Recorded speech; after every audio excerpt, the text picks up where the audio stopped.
What's that word? Laker land. We are back in full effect. I am so late, but I'm trying to figure this thing out. Welcome back to Laker land, boys and girls. Seven Mitchell. I'm in a damn building, and we coming off of a win. Lakers land, my God, what a game we got to witness last night. Shout out to Playback TV as always for making it possible. But we did see the Lakers last night start the season off on the right track, 110 to 103 to the Minnesota Timberwolves. Let's take a look at the box score, see exactly kind of what happened and unfolded. The Lakers, if you watch the game, pretty much had control of the game, I would say, for the most part throughout the game. They did actually lose the lead. But, defensively, those guys came out on point. Everybody really came out on point. I thought that the free throws for the Lakers was definitely a problem and an issue out. And I'm assuming the Lakers can fix the free throw issue. We'll talk about that specifically in a second. Um, for Minnesota, to me, more or less, it was the turnovers. They had entirely too many turnovers, especially in the first half. JJ Redick's system seems to be working when we're talking about not losing possession of the ball. I think going into late into the third quarter, the Lakers only had 3 turnovers for the game. Um, we saw a lot of ball movement offensively. We saw way more ball movement in things than what we've seen before in with Darvin Ham. I mean, there were a lot of things that we saw in this one game under the tutelage of JJ Redick that you haven't really seen consistently when this team was led by Darvin Ham. So, last night, big win. We got to see history, of course, with Bronny James and LeBron James touching the floor at the same time. So AD led the way. He had a big time night. I mean, on both ends of the court, especially in the fourth quarter. AD took that thing over. Anthony Davis, to me, was campaigning for one or two things yesterday, Lakers land. Either the MVP of the league or at least Defensive Player of the Year. He wants one of those. You could tell. He had 36 points last night, 16 rebounds total. He had, 3 blocks? He was cooking, played 38 minutes. He led the team in minutes. I thought Rui Hachimura also had a good game, especially in the first half.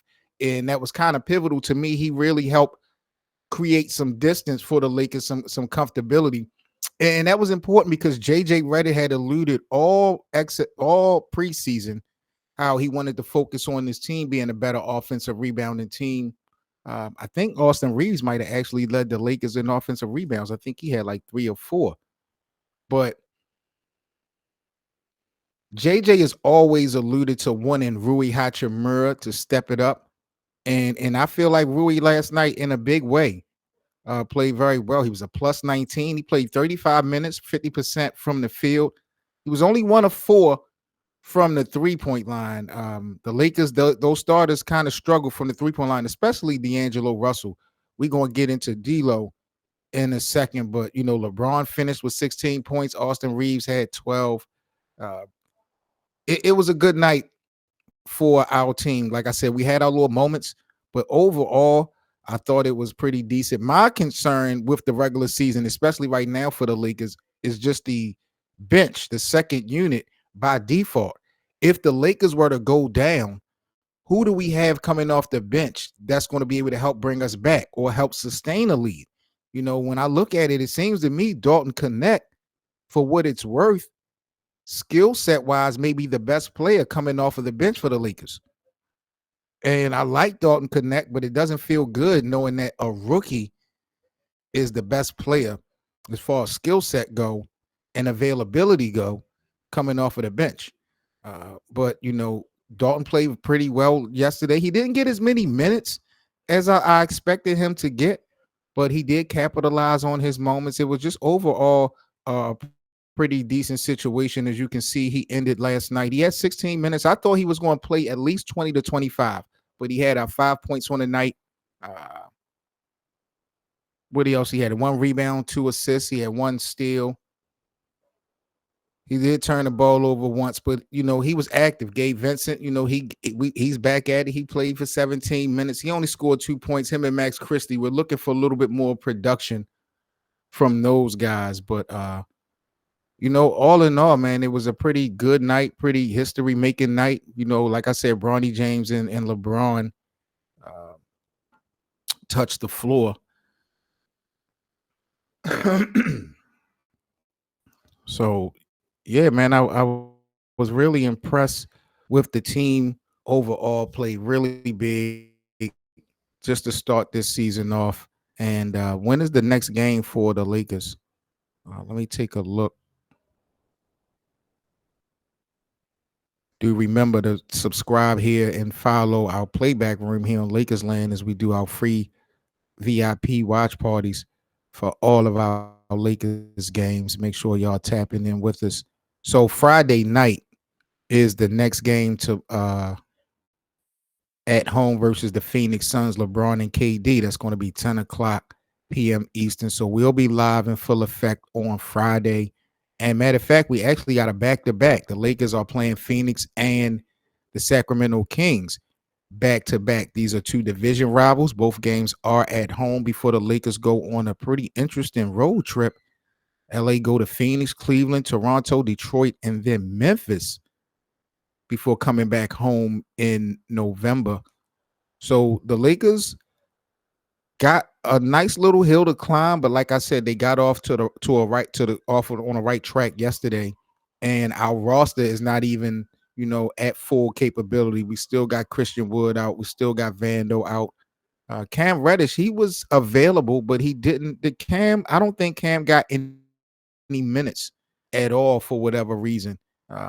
But I do definitely look forward to seeing Cam Reddish making some impact, at least defensively, on this team sooner than later.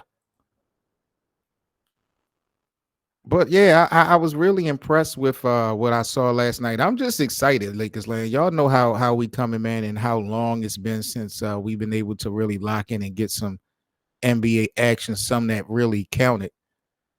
So I'm definitely hyped and excited. Glad that we are back at it in the mix. Playback got a lot of new opportunities going on here on their platform. So make sure that you guys are following the Lakerland platform as we get things jump started for this upcoming year.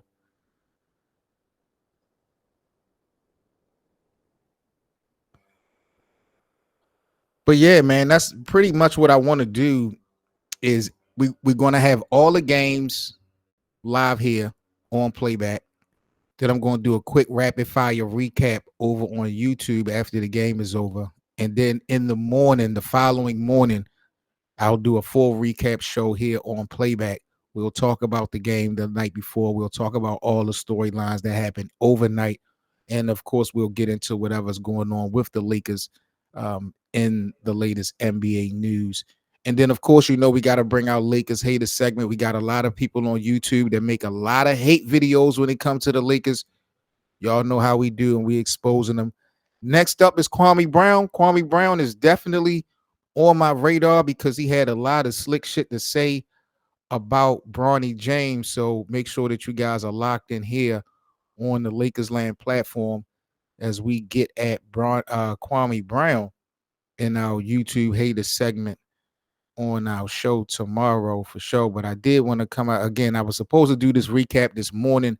I kind of got caught up um, with some things. But yeah, I'm just really excited that the Lakers are back at it. And I'm definitely excited that we were able to get a win.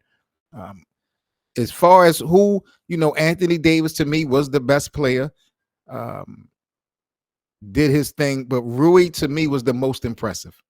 I think Anthony Davis overall was the best player, but Rui to me was the most impressive player. I like what I saw from Rui from the most part last night. And hopefully he can keep that up. JJ Redick got an opportunity to uh, win his first game as a head coach in the NBA. So congratulations to JJ Redick. And like I said, we saw some things in one game coached by Coach Redick that we haven't seen from Darvin Ham in like 2 years. So I think that was a good look. I don't always want to have to compare the two, but there's a lot of promise, there's a lot of camaraderie. You can see that the players have already bought in to JJ Redick's system. So I think that was dope. Moments of the game, there was quite a few moments of the game. I mean, this is opening night when you think about it. I mean, I'm thinking about, of course, I think Bronny and LeBron James, without a doubt, was the iconic moment of the game when they checked in together late in the second quarter. I think it was like maybe 4 minutes left in the second quarter, or maybe it was 4 minutes into the second quarter. LeBron and Bronny James had checked in, but I think that was a huge moment. Um, Anthony Davis and Anthony Edwards got a little bit of chippy, was talking a little bit of smack. Anthony Edwards was talking a little bit of smack to Bronny James when he came in. Now that was a moment. Anthony Davis was treating Rudy Gobert. He was getting busy. So there was definitely a couple highlights for the Lakers that I was very impressed with. So that really was the good. Can we talk about the bad? Lakers land, I can't let D'Angelo Russell get away with this. I'm sorry. And I think we're going to start a segment. I don't know if I'm going to do this segment here on playback or if I'm going to do this segment on YouTube. But Lakers land, we need to start a segment. We need to start some type of night court. We need to take some of these Lakers players to court when they are performing, underachieving, and not seeming to care. We need to expose them, even if they on our team. And watching D'Angelo Russell play last night, he would be the first person that I would definitely take to night court and put on trial. I'm going to figure this thing out, but we are going to have a segment, and we're going to hold some of these players accountable, and like I said, D'Angelo Russell is absolutely positively, without a doubt, the first on my list. I'm taking D'Angelo Russell to court. What I saw last night was pathetic. Members of the jury, your duty today will be to determine whether the defendant, D'Angelo Russell, is guilty or not guilty based on the facts and evidence provided in last night's game. Now, should the Lakers trade D'Angelo Russell? Let's get to it. Bottom line. And I don't want to hear anything about, it's just one game. D'Angelo Russell's name has been in trade conversations for probably a year now. Well into last season, this is where it kind of jump-started around the trade deadline. Remember, he picked his game up because his name was in talks for the trade. Come up short in the first round once again to the Denver Nuggets. In the offseason, it was said that J.J. Redick had talked to Dlo more than any other player on the Lakers. I pretty much accredited that to because LeBron, AD, and Rui was in the Olympics. So who the hell else was J.J. Redick going to talk to? But I had high expectations for D'Angelo Russell. I feel like as far as trade value go, D'Lo and Rui is probably the biggest pieces that the Lakers have as far as trade assets. I really didn't want to get rid of D'Angelo Russell. I would have preferred to get rid of Rui if needed. If there was going to need, because the Lakers don't have no money. If we're going to get somebody, we're going to have to give up one of these guys. People have been crying and complaining that the Lakers didn't make any moves over the summer. There really wasn't anything of significance to be made. I would have liked to see DeMar DeRozan in a uniform with the Lakers. The whole Klay Thompson thing, I don't think Klay Thompson would have changed life with the Lakers. The opportunity to get Jonas Valanciunas, a true big man, that would have been good. Maybe we'll get that opportunity, but there wasn't a lot going on. And,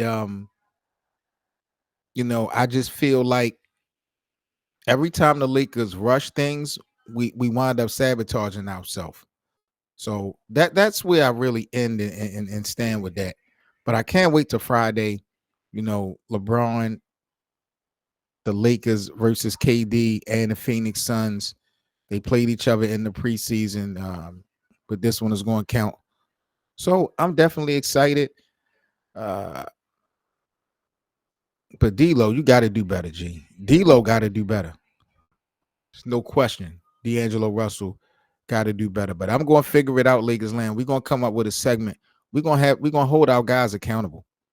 We're going to hold a night court. We're going to hold trial We're going to hold trial. We're going to find these guys guilty of mismanaging and playing for our Lakers.